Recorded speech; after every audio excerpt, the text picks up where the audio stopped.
So what's going on, Trucketeers? It's the Truck Guy here. Wanted to get back to you with another review, and today we're reviewing the Fiskars Pro Retractable Utility Knife, and in big, bold letters, it prevents accidental blade retraction. Interesting to highlight that from the start. Usually I'm more worried about accidental extension than retraction, but it is what it is. We've got a pretty straightforward Fiskars knife here. It's a fixed body knife.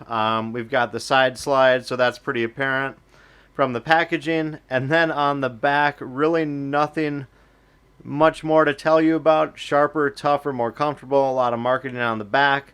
Interestingly enough, they've got an orange button and we've got black on the front. So kind of an interesting dynamic there. But let's go ahead and get into the review and let's do it.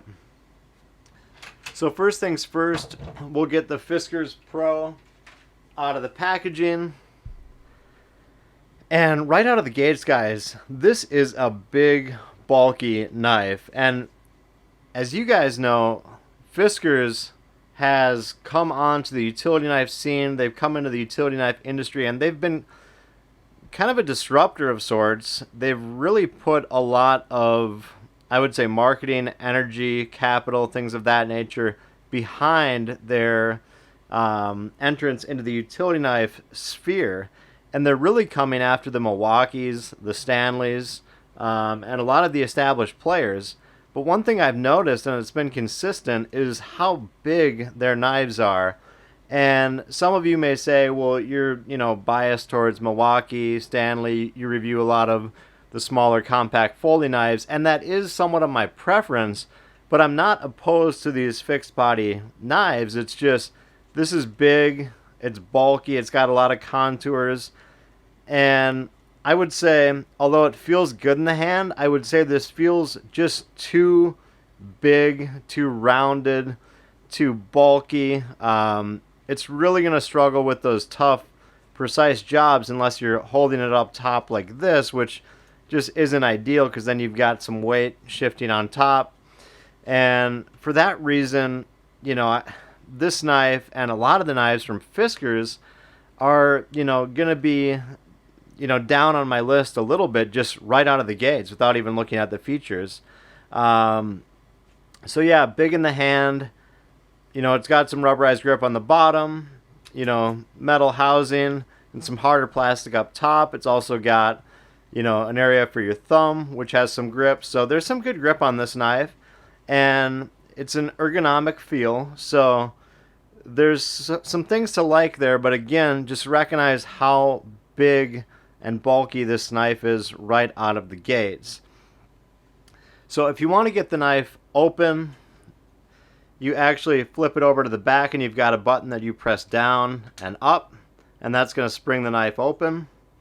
So you can see it's got the spring in the inside of the knife, and there's kind of a lot going on, but really the whole mechanism is straightforward. We've got some blade storage within the body of the knife. You can probably fit a couple blades in there. And we've got our specialty Fiskars utility knife blade with the square in the middle, so that's kind of their specialty design. You pop that blade into the blade tray, and it looks like there's a little magnet on there, which definitely is a helpful feature to make sure it gets into your tray and stays put and doesn't fly all over the place. So pretty good magnetic hold there. So all you do then is just flip your blade shut, and we'll make sure we get a good indication that it's shut. And it could be stronger. There could be a stronger click there, but there we go. It's decent, and it looks like it definitely holds shut well. So once you've got your blade in your knife, what you do is you utilize your side slide button, which what you want to do is press it up and over, and then there's a bit of a U shape on this slider. So once you press that button up, it's going to go into your slider, and you're going to have to use some force to get it up the U and over into the full extension position. So once it's in that position, you can see you've got your blade fully extended. There's no, positions up to full extension. It's fully retracted, fully extended. So that's simple. Fiskars is keeping it simple there, and I don't mind what Fiskars is doing. So in terms of, how it feels when the blade's extended, I think it feels good. One of the things I have a bit of an issue with is you're not getting much of that blade extended. On some knives, you'll notice, you'll have an extension way past where this blade comes up to the top and meets the top portion of the blade, and I can show you here in a little bit more detail.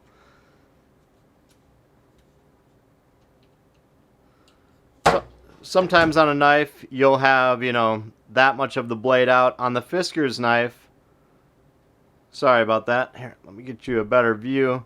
On the Fiskars knife, you're only coming out right to the point here. Whereas normally you get a little bit more of that blade, whether it's at the bottom or at the top where you've got more of that blade extended. So I'm not going to fault Fiskars for that. I think it's, it's a relatively standard design, but they're really not giving you any extra room on that blade to utilize. So once it's fully extended, it kind of is what it is. This is the knife. There's really not a whole lot else going on. You've got a lanyard loop in the back. As I mentioned, you've got some blade storage on the inside. You've got your mechanism and your blade tray in there as well. Really nothing else is going to be of use to you on the inside of this knife. So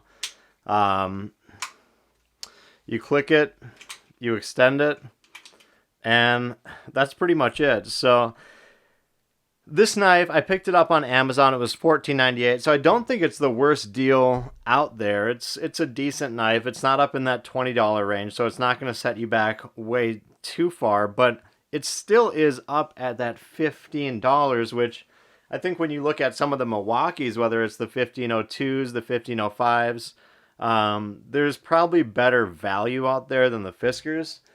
So Fiskars has kind of a dynamic and evolving lineup. As I mentioned, I've reviewed some of them on my channel. Notably the painter's knife that you can see is, a very large knife. And then we've also got the fixed utility knife with the blade protector on the bottom. So this is a very popular knife, but you can see that's also on the bigger side, and it's got kind of an odd mechanism there. So this is fixed body, fixed blade, as opposed to the fixed body slider blade. And then you've got something like this more compact Fiskars. It looks like they're already in the process of upgrading their lineup. You've got the painter's knife, and this thing is just an absolute disaster because it hits your finger there, it slides in and out, and it's just an extremely dangerous knife. Check out any of the reviews for these if you want to, but as you can see, all of their knives are on the bigger, bulkier side, and I would really press Fiskars to think more and more about, when you're in this industry, you can have some bulk, you can have some heft to your knives, but are they getting too big? Are they getting too bulky? Are they really going to be of use to the industry? And that's the question I run into, because even some of the bigger, larger Stanley knives, they are, a little bit slimmer. They might be longer, but they're slimmer, they're more sleek, they fit in the hand better. They're not just, big, bulky, rounded knives. So, it really depends on the use. It depends on the application and all of that. And we know that on this channel, but, Fiskars is far down my list. So I wanted to give you guys an honest review of Fiskars. not only of this retractable utility knife that we talked about, but also the rest of the lineup. And as you can see, it's a lot of money to pay for some of these bigger, bulkier knives. On the Fiskars website, they're usually in the $20 to $30 range, and even, there's a drywall knife that's up in the 40s. The Pro Painter's knife is up in the 40s. You can get them cheaper on Amazon for sure, but is this really the way the industry's going? I have my questions, because I think it's a fad. I know a lot of guys like them, but I don't think at the end of the day this is what the industry is looking for. So comment down below if you're a Fiskars enthusiast. I have not been sold yet. I wanted to be, because I like the disruption of the industry, but it just hasn't happened for me quite yet. This lineup, this iteration of the Fiskars knife, it's kind of, to me, it's a beginner's lineup, which is big, bulk, heft, it's a show of force to the industry. But I think they really need to refine their game. They need to come out with, some smaller, slimmer knives that, fit what guys are looking for. And knives like the painter's knife are just frankly dangerous in my opinion. So they need to also think about, not only design, but functionality and safety too. And I think they could take some cues from Milwaukee on that front. So overall, the knife, the retractable utility knife that I checked out, I wouldn't recommend it. It's just not something that I'm going to utilize on a day-to-day basis. It's too big, it's too bulky. But obviously, it's got the elements there. You could use it. If you like it, go for it. But I'm not going to recommend it. I wouldn't recommend any knives in the Fiskars lineup right now. But if you like to see them, let me know, because I'll definitely review a few more for you and get into some more of my thoughts on the Fiskars lineup. So that's it, guys. Really appreciate you watching. Please like, please subscribe, and as always, we'll talk to you on the next video.